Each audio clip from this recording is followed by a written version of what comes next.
Assalamualaikum warahmatullahi wabarakatuh. Salam dan bahagia Bapak Ibu Guru Penggerak. Perkenalkan, nama Widiawati, calon guru penggerak Angkatan 9 dari Kabupaten Lebak. Izinkan memaparkan modul 1.1, koneksi antar materi, kesimpulan dan refleksi pemikiran Ki Hajar Dewantara. Pendidikan dan pengajaran menurut pemikiran Ki Hajar Dewantara, Pendidikan yang holistik mencakup aspek fisik, intelektual, emosional, dan spiritual.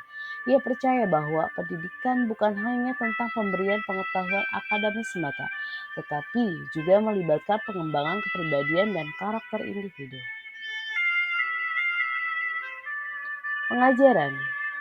Pengajaran yang memperhatikan keunikan dan kebutuhan setiap individu.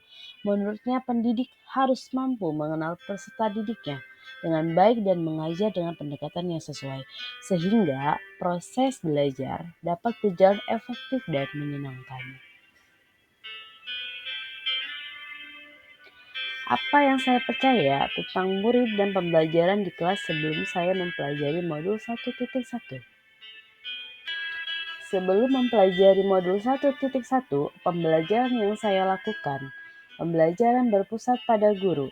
Dalam proses pembelajaran yang saya lakukan, masih menempatkan diri saya sebagai satu-satunya sumber belajar.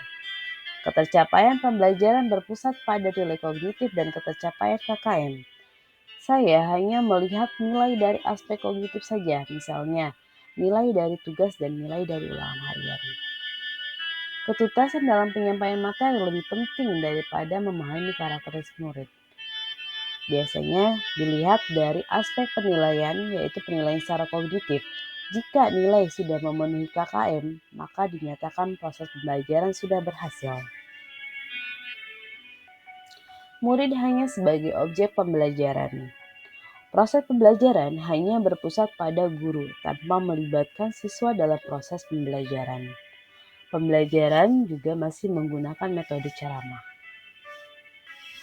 Apa yang berubah dari pemikiran atau perilaku saya setelah mempelajari modul ini?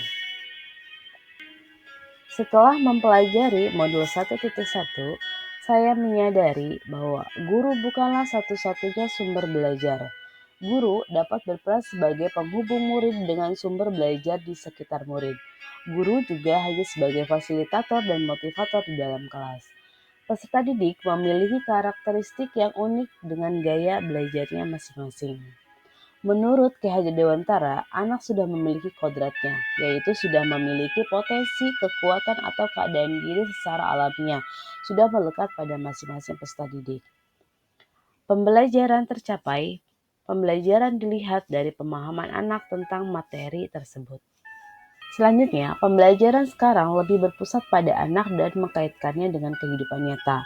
Misal, proses pembelajaran yang dilakukan yaitu dengan cara praktikum dan juga bisa dengan cara langsung melihat objeknya dalam proses pembelajaran. Murid sebagai subjek pembelajaran.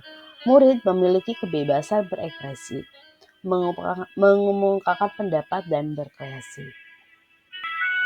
Apa yang dapat segera saya terapkan lebih baik agar kelas saya mencerminkan pemikiran KHD.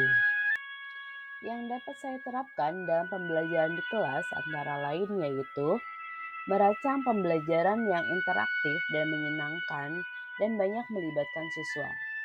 Yang kedua, menerapkan pembelajaran abad 21, yaitu sesuai dengan pemikiran KHD, siswa harus kreatif, bernalar kritis, komunikatif, dan kolaboratif dengan konsep memerdekakan anak.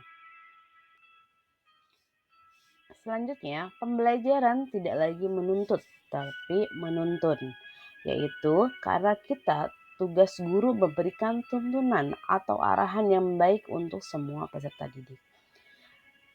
Yang selanjutnya, mengenali karakter, minat, bakat siswa, serta gaya belajar siswa dan menjalin komunikasi dengan baik.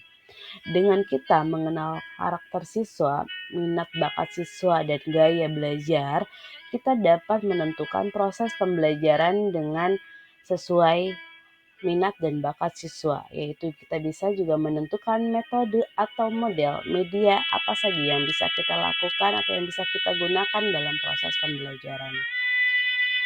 Terima kasih, salam guru penggerak dan semoga bermanfaat.